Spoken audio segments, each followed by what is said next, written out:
Welcome back to Woman I Am You.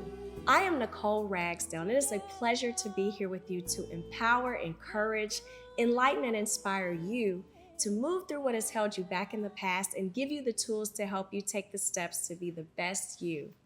You could be anywhere, but you chose to be here with me, and I truly appreciate it. In today's episode, we will discuss trusting yourself and trusting the process. How do you know when to push through or change course? And I am joined by a very special guest, Miss Catrice Armstrong. Catrice is an expert brand strategist with over 20 years of sales and marketing and business development experience. In her career, she has worked for the Quaker Oats Corporation, where she was instrumental in launching Gatorade's energy bar brand, worked for Merck Pharmaceuticals, where she was named among Merck's top 5% nationally and top 2% regionally in sales. In January in 2015, Catrice took a leap of faith and started her own company, PR Works Public Relations Firm. PR Works seeks to help established and emerging businesses through its four-pillar business model: leadership, development, collaboration, and innovation. Her present and past clientele include Hill Harper, National Geographic, OWN Network, Lionsgate, Black Ink Crew Chicago, Razzmatazz Chicago, Chicago Elite, Michael and Juanita Jordan Endowment Fund, actress AJ Akua Johnson, and celebrity stylist Barbara Bates, and award-winning directors Nzinga Stewart, just to name a few. Catrice has a strong belief in sisterhood and the importance of reaching back to be a resource for younger women. She continues her passion to encourage and empower women through mentorship and provides internship opportunities for junior publicists on the rise. Let's give a warm welcome to Miss Catrice Armstrong. Well, first of all, congratulations. Well, thank you. I had to say that on record. Much. Congratulations, thank friend. you. And I'm really happy for you. you are Catrice Armstrong, but you're Tracy to me. I am. So, do you mind if I call you Tracy? I do not. Please do, because if you call me Catrice, then I have to be all formal. I don't want to be. So, Tracy, it is. Yeah. Well, thank you, Tracy. I appreciate you. And I mean, wow, you have done so many things in your short life. My short life. Yes. So, to start off with Woman I Am You, the whole idea is to create a space for women to feel seen and heard, right? Okay. And manage through, share with how you've managed through challenges and struggles yourself. Yeah.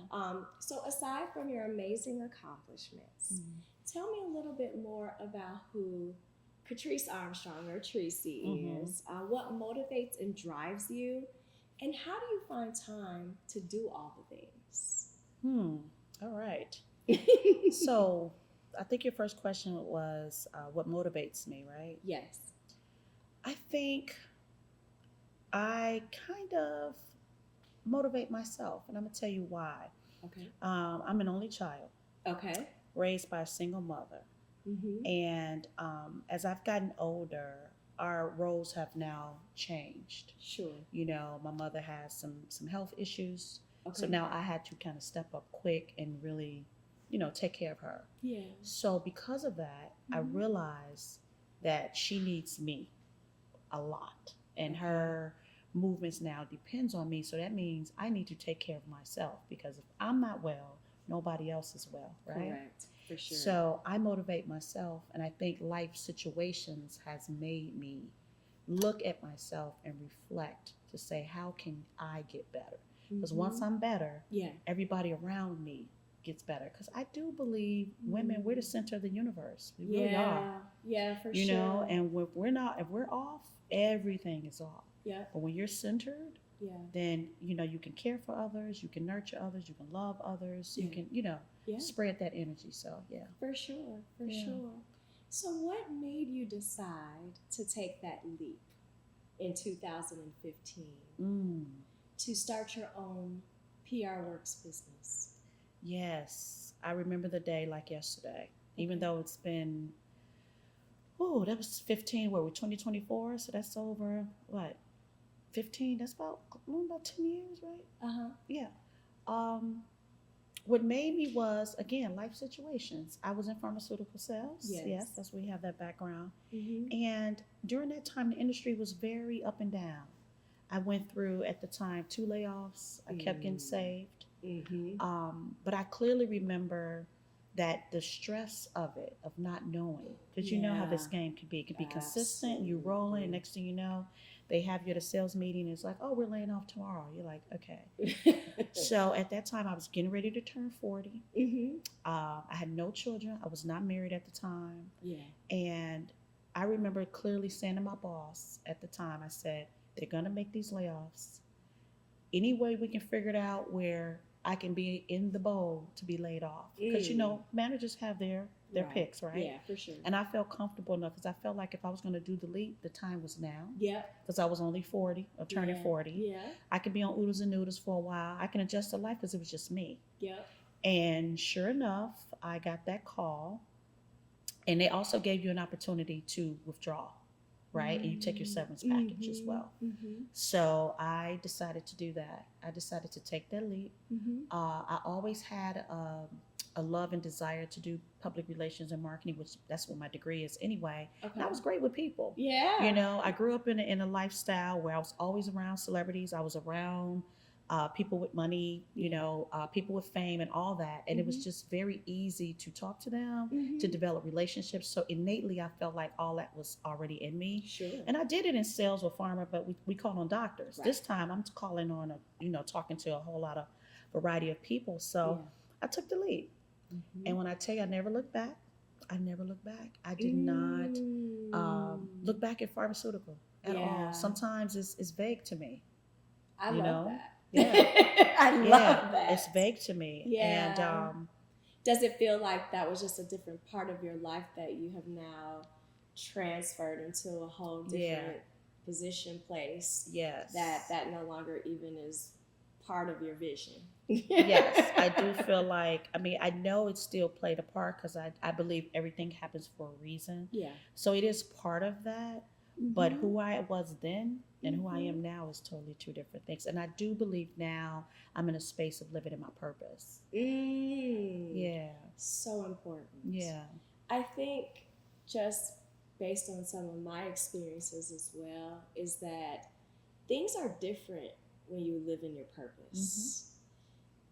Things that may have irritated you in the past or you felt was an obstacle in the past, you start to look for solutions because you know the purpose of why you're doing something. Sure. I think it changes your perspective. And it almost is like a clear driving path for you to keep going. Yeah. So when you talk about what motivates you, maybe that's exactly what it is. You know your purpose. And so knowing that purpose allows you to be clear on the direction in which you're going. And I think that's super important. I agree. So today's focus is on trusting yourself and trusting the process. What does that mean to you? And has that been easy for you throughout your life? Why or why not? Trusting yourself and trusting the process means at this point in life, okay, where I am now, you have to build a level of confidence. And for me, I go back to life experiences because I truly believe life experiences shapes who you are, you know? And I had to learn to trust myself because when I took the leap of faith and started my own, it was me or nothing, right? Everything depended on me, my work ethic, what I did, my decisions. And I had some bad decisions. You know, I went through some roles where I was like, I don't know when the next check's coming from. In an entrepreneurial space, you find yourself there. Even today, I find myself there, you know, looking for the next thing, what's going to happen. But I think trusting yourself is kind of to the point that you said of the end goal, the purpose. Because when you're doing something that you're really passionate about, it doesn't feel like work. No, it doesn't. It doesn't feel like work. It doesn't. Right? It doesn't at all. Yeah. So the motivation of, because I love what I do, I continue to do it. And I just trust myself. And if this doesn't work this way, I have to pivot.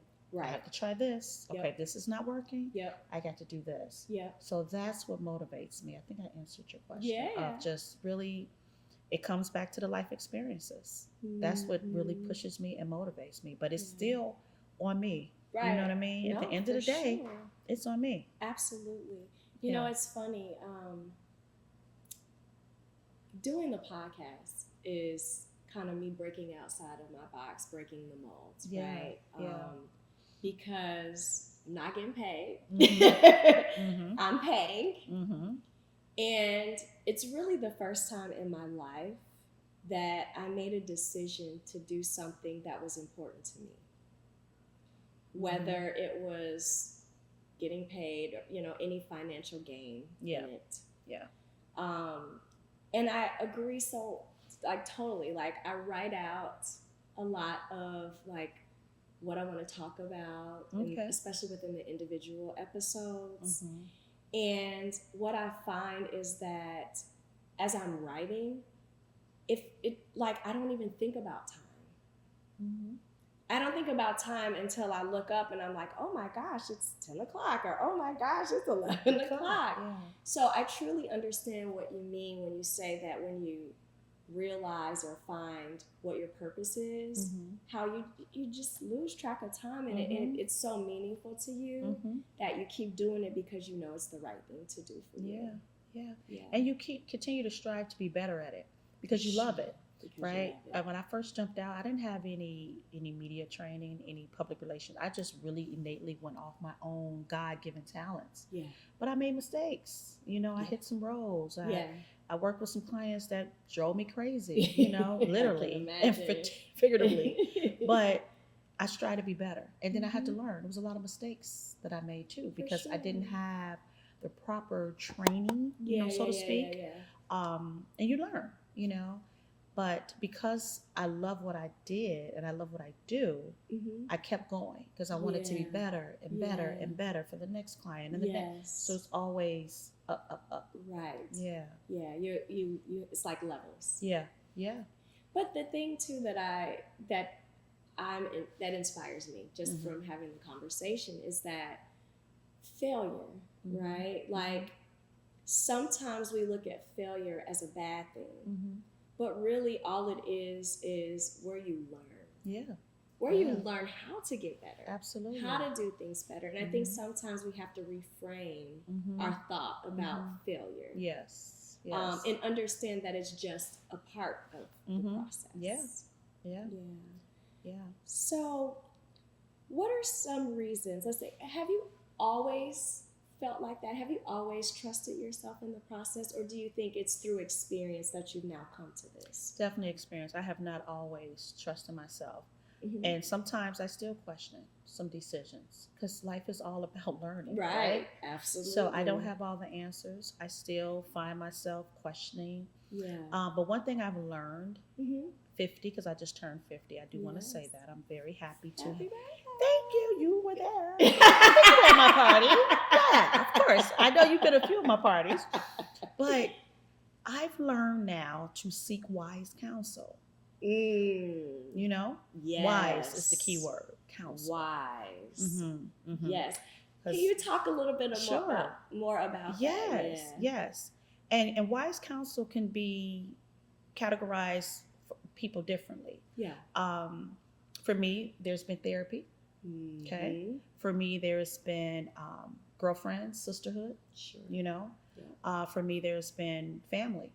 You know, I'm very close to some family members where I seek that. You know, just to get the guidance. And it's okay because sometimes even in my industry, and I've been in it quite some time, I still have questions. You know, no doubt. You know, mentors that I've had, I go to, and I just kind of lay it out. But I'm very, what can I say? Strategic. Being in the PR world, I use that on where I go to seek my counsel, because all good counsel is not good counsel. That's right. You know. I pray about it first. Okay. Yeah, that's important to me to pray about it. And when I seek it, like I said, I'm seeking it to be wise, and to be wise is a gift because sometimes you can get advice, and if you're getting the wrong advice, it could be coming from someone because they're emotionally attached to that thing. For Maybe sure. it's you, Yeah. the problem, Yeah. the situation. Yeah. So they're not really giving you clear advice. Does that make Sure. sense? It does. But to seek wise counsel, it's even when you're wrong, you have to be told you're wrong. Even when you're right, you want to be uplifted in that rightness, right? Yeah. And someone who still can emotionally detach themselves from the situation or even from you, and just give you a fair assessment of the situation. Yeah. Right? Understood. Yeah. Yes. But I had to get there. Yes. I had to get there. I was going to say, in the past, do you feel like you looked for advice from people that weren't necessarily understanding or giving you, or had the right intentions or giving you the right advice? Yes. Okay. Yes. Okay. I tend to, as I've gotten older, to cover more things that are sacred to me. Got it. Yeah. You live your values. Yeah. Yes. I totally get that. Yes. For sure. Yes. For sure. And I do think that comes with experience, because you go through different things that shows you what isn't living by your values or what isn't true to yourself. And so you now can recognize that, so that you can better decide what is for you. Yes. Understood. Understood. In what ways has trusting the process influenced your relationships with others, both personally and professionally? In what ways? Oh, I love these. These make me go, So when you go, that means, okay. Gotta think back. Yeah, I gotta think back. I gotta think back. In what ways? Wow. Nicole, that's good. I had to let go of some things, Yeah. Some things that I thought would come with me on this journey that I wanted. I do understand that. You had to literally unload. Sometimes that's people. Yeah. Oh yeah. Sometimes it's people, it's things. Yeah. But yeah, and I had to take some losses, but I also had some gains. In different aspects of your life, with me being an only child, and it takes me back to that, whereas I learned early on to play with people because I didn't have the siblings in the house. Yeah. So I played with my cousins, and I had tons of girlfriends. I was that girl, a social butterfly. I'm all over the place. And it was cool in that era, right? It was fun. It did what it needed to do in that era. It did what it needed to do. Yeah. But as I've gotten older and more wiser and more spiritual, in my foundation, I've learned now that you can't be that to everybody, because you losing yourself, right? Absolutely. So when you trust the process and you truly trust the process, and I had to get there, then it's okay to take the losses. Yeah. Because in the end you're going to get the gains. Yeah. Right? Yeah. So I hope I answered your question. You did. I hope I answered your question. But so those are really the ways. And again, I go back to my childhood because I reflect more now. And being an only child, I had to learn that at the end of the day, for me, it was always me, myself, and I. It's a cliche, but that's how I felt. For real. That's true. I even think about that in life. God forbid, my mom, if she was to leave this earth, I have no sibling to share that loss with, right? Yeah. Same thing with my dad. I have a stepsister. That's great, but to have that sibling, I don't have that. I didn't really share that love of a sibling. So when you take a loss so great as a parent, I think about that often. Like, no one's gonna share that. That's gonna be my loss. You understand what I'm saying? I do. I just think about that and I reflect on things like that. So, but I just trust the process. I mean, it just takes back, because for me, trusting the process has allowed me to be more patient. Yeah. That's something I gotta learn. Yes. More patient. Yeah, I've learned that, because that was a struggle for me early on. And then back to the only child, it's like I wanted what I wanted and I got it when I wanted it. So now, like, having to raise I have a 4-year-old. We talked about that, bonus daughter. Yeah. And just being patient with that process and just the adjustment of the new life in a new space. Yeah. Well, that's Yeah. got to be interesting, especially being an only child, Mhm. not having siblings. Yeah. Because I talked about this in the past episode where how children Mm-hmm. completely change your life, Mm. and in some ways could be traumatic Mm. because you start off with yourself, right? You start off only taking care of yourself and being with you and understanding your feelings, to literally the next day having to care for someone who cannot care for themselves at all. Mm-hmm. So it becomes, you're encompassed in that. Mm-hmm. And it changes the rest of your life. Mm-hmm. Not just that moment, not just that day, but the rest of your life. Mm-hmm. So I can't imagine being, by yourself as the only child to now having to have a bonus child and help raise that child. What has that been like for you? It's amazing. Good. Honestly, that little girl has stolen my heart. It's funny. I always wanted a boy. I had named this unborn child. His name was Hudson. I promise you, I got it written. Yes. Hudson Blake. I mean, whoever the daddy was going to be at the time, but this was going to be his name. Okay. And then, my fiance, he had a child. And when we started dating, he had this child was 4 months. Now, typical person probably would have been like, "Oh, I'm good, right? You got some baby mama issues." I'm not dealing with none of that. Yes. But I chose to say yes because I was wise enough to say yes, because I knew that him having a child that young did not take the potential of who he was and what I seen as a man. Yes. You know what I mean? Understood. It happens. Life happens. Yeah. But it ended up being the biggest and greatest blessing of my life. When you see me and that little girl together, you would not be able to tell. You'd be like, "That's your baby." And literally, I feel like she is. Yeah. So it's been a blessing. Yeah, that's and it's still awesome. A blessing. I enjoy being with her. I enjoy raising her. Yes. Yeah. I think too, and you can correct me if I'm wrong. Okay. But I think too, being a little bit older and more experienced, you're able to look at that experience and really appreciate it. Yes. Because that's also something that I talked a little bit about, is that sometimes I regret a little bit that when I had my kids, I was so busy with what's next, what do I have to do, where do they have to be, and all of those things, that sometimes I don't feel like I really took the time to just enjoy their presence. Just enjoy having them as children. And they're 15 and 19 now. So it's like, you don't get that back. Yeah.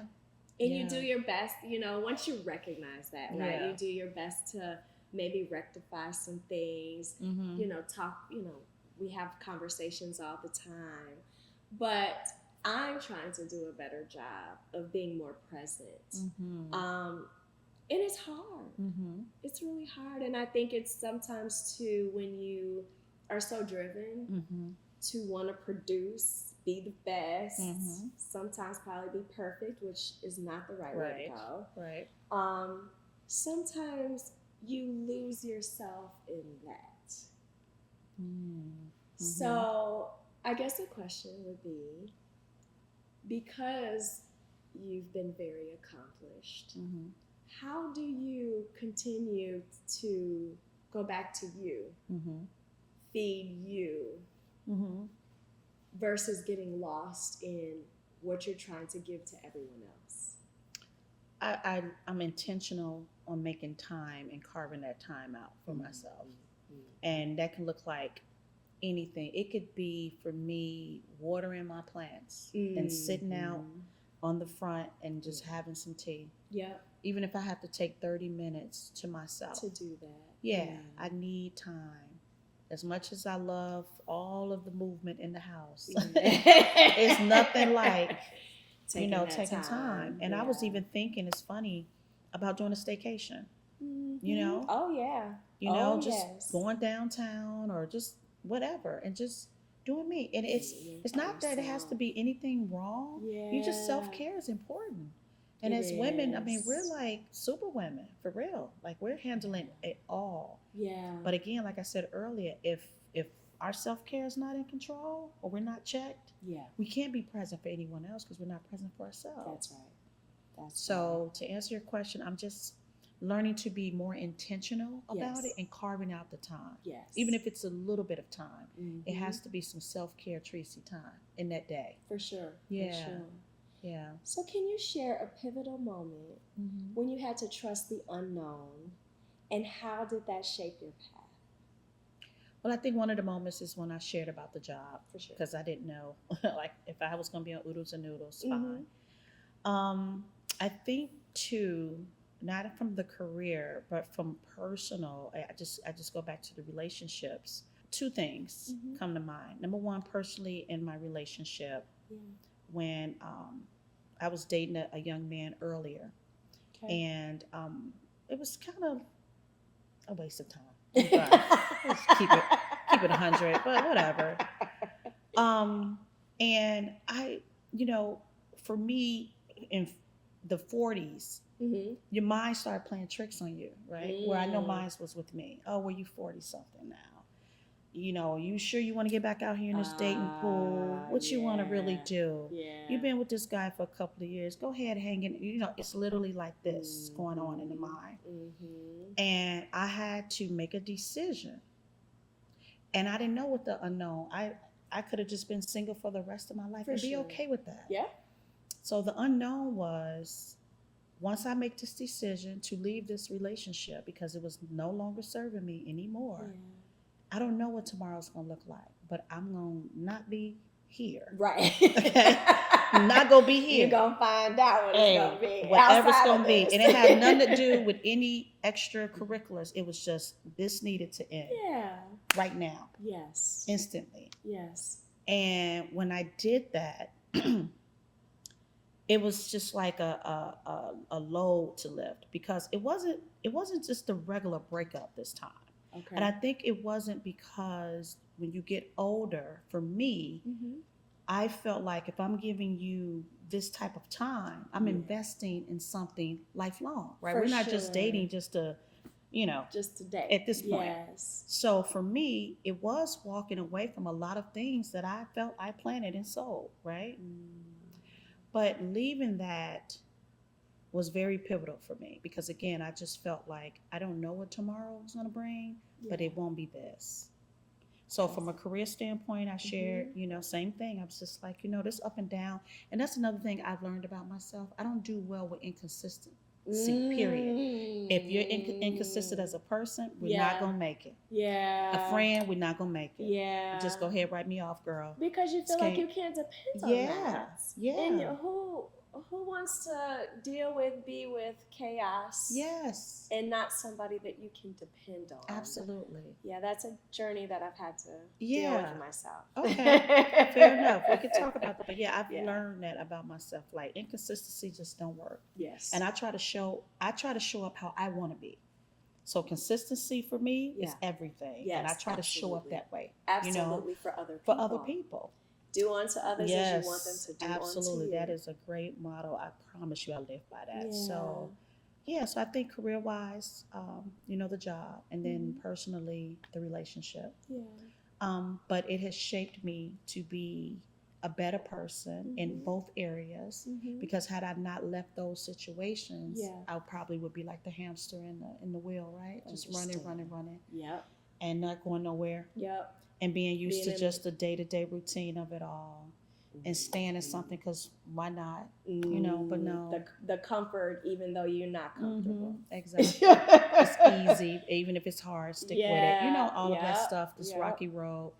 And now I see that, again, back to trusting yourself. Trusting yourself enough to know that everything's going to be okay. It's going to work out. It'll work out. It might take some time, but it'll get you there. Yeah. No doubt about it. Yeah. How do you differentiate between intuition and fear when making difficult decisions? Honestly, I don't ever really feel like I'm a fearful person, Nicole. I have to be honest, Nikki. Yeah. I've always been the daredevil. Yeah. Yeah, like, oh, Taking the chances. Yeah, take the On chances yourself. on myself. Let's do it. Intuition, I step out on that too. I think all of it still centers around faith. I do listen to my inner voice, but I feel like even as a child growing up, I wasn't really fearful of things. I'll try it, you know. Um, and if it doesn't work, okay. Yeah. I mean, it's really that simple. I wish I had a complex answer, but I don't. No. I mean, that's my truth. Well, do you feel? Do you Mhm. feel you were raised that way? Do you feel like that's why you never had that fear? I don't feel like I was raised that way. I'm gonna tell you why. My mom, awesome mother. My mom was very old school in the sense of you go to school, you get your degrees, you work your job, you stay at your job, don't mess up. You work 50 years and you retire, right? That's someone who's complacent, but that's her way of life because it was safe for her. I was the first one in my family to even go to college and get a degree. So I kind of broke the barriers. I'm the oldest of all the cousins. Went to the 4-year college, pledged a sorority. I did everything that no one else in the house did. Yeah, right. So I wouldn't say it was how I was raised. I really just think innately that's who I am. And I just was never afraid to step out and give it a try because at the end of the day, if it didn't work, it just didn't work. It's okay. It's okay. It's so funny. Yeah. I feel a little differently. Okay. I had the same kind of upbringing. This is the way it's supposed to look. Yep. You divert from this, you're going to struggle. And I took the advice. And I feel like because I took the advice, I have always had a feeling throughout my life of what am I doing? Right? Like this I have to do it this way because this is what's right. But what is right? I never questioned whether it was right for me. Yeah. And so it took me years. It took a traumatic event to even happen for me to start even reflecting on what I really wanted and what was important to me. And so again, but everyone has different journeys. Yeah. And it looks different for different people. But thank goodness I got here. Yeah, absolutely. So I think it's amazing to hear that you didn't have that fear, even though you were raised kind of like, hey, this is the way it needs to look, and if you don't do it this way, then it could be a different type of. I mean, when I recall telling my mom that I was going to lead the pharmaceutical industry, and she was like, "What? What are you like? What?" And I'm like, "No, I'm gonna start my own." She wasn't encouraging with that. And no fault to her. She was this is what she was used to. Right. It's like you work your job, you retire from your job. Well, it's also a different time. Exactly. Right? Like exactly. The opportunities that we have look different from what our parents did, look different from our children. Children now, So I think that also plays a role. Absolutely. So they probably didn't have the same opportunities. Absolutely. Right. So what looked right for them was limited. So unfortunately, those limits kind of get pushed on to you. Absolutely. And the same, right? Like we probably have our own limits that we push onto our own kids, and then they have to figure those things out. Yeah, but it was still her way of being supportive, because once she saw that when I did it, she's like, okay, now it makes sense. Now I get it now, but at that time nobody really got it. You know what I mean? And I have a question for you. How do you push through without having that validation from someone so close to you or even others around you? Prayer. I go back to that. Just the whole, I mean, it's because you have to be connected, for me, spiritually, because I didn't feel like I needed to have that validation. You know? When I was younger, yes. Yeah. But as I started making career life choices, again, I had to do this for Catrice. Correct. Because at the end of the day, if it did not work out, then I'm going to pivot and I'm going to figure something else out. Yeah. And even if it didn't make sense to anyone, and I had people that was really supportive, I have to be honest. Yeah. You have others that's like, you sure you want to do this? Yeah. You 6-figure salary, right. You know, car. I mean, you know how it goes. And that's fine.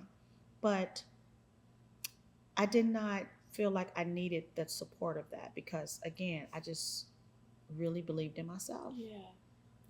I really believed in myself, and I still do. You know, I love that. Even when the times are hard, and it's still challenges. It really is. Yeah.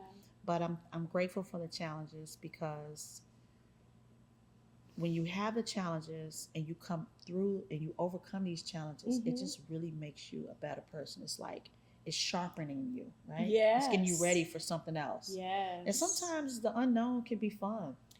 Well, and then it's also perspective. Yeah. It's all perspective, right? And being open to what's next. What's next? Because you don't know. Yeah. We don't control everything. We don't. Sometimes we try to. Yes, we but do. We really don't. So what role does vulnerability play in your ability to trust yourself and trust the process? Oh, it plays a huge part. Because sometimes, as confident as I am, I still question when I work with different accounts, clients, whatever, was it good enough? You know what I mean? Did I give it my best? Yes. Was I the best at that? Yes. And sometimes I've learned to critique myself after projects are over and be very truthful about it. Yeah. And sometimes even go as far as to ask the client, well, were you happy with this? Yeah. What do you feel like I could have done better? Yes. What do you feel like what could have done better? Things like that. So you have to be in a vulnerable state and humble yourself because sometimes the feedback might not always be good. Yeah. They might say, hey, I didn't like the way this went, and you have to be able to take that because that's another thing I'm working on as myself because I can be defiant sometimes. I mean, you know. Yes. And it's hard when you're taking criticism about yourself. You know, I'm learning to not be so defensive about it and really listen to understand and not to respond. I'm learning that. So vulnerability plays a huge part in my career and in my personal life. Understand. Yeah, it's important. What would you say to your younger self about learning to trust the process? What would I say to my old girl? What would I say to my younger self? I would say to my younger self, I would still say live your life out loud. I really would. Live your life out loud. Be sturdy in your decisions. Some of the failures and experiences in life, embrace them because it's only there to shape you. I would say it's going to get greater later. It really does, right? It really does get greater later. And what would be my last thing? Of course, I would end it with trust the process, but yeah, I think that's it. I would just, because, and here's another one. Try not to, I know it's hard, but try to live with no regrets. I know that's hard. Yeah. And we all have them. Yeah. Right? Of course. But the things that we regret that we've done, somewhere, somehow, there's a little shiny of light. It's like, that should have happened, in order for you to get here. To get to the next in level. order for you to get to the next level. That's all life is really about. That's exactly what it's this about. whole journey that we're taking.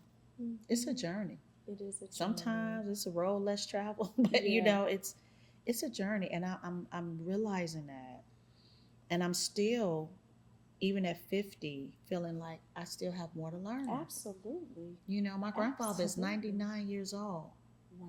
And he was literally writing out bills with his checkbook. I can't make this up. And I said to him today, I said, Granddaddy, you're amazing. I said, at 99? Yeah. How do you forget them bills? Yeah. What you gonna do? Right. Don't live anything. What?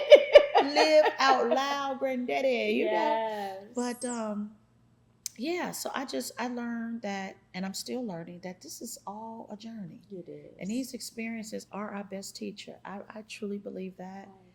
And we can just take it all in stride and trust this process. I mean, really. Yeah. Because some things we can't control anyway. It's going to happen. It's going to happen. It's going to happen. And we just have to deal with it. Got to deal with it. And we will. Yep. We will. Yes. Well, thank you so much, Tracy, for being on the show. Thank you for having me, Nikki. This is so Nicole. amazing. What should I call you? I'm happy to be here. Nikki, Nicole, Oh, doesn't yes. matter. I'm happy to be here. This is awesome. Thank you. Thanks so much.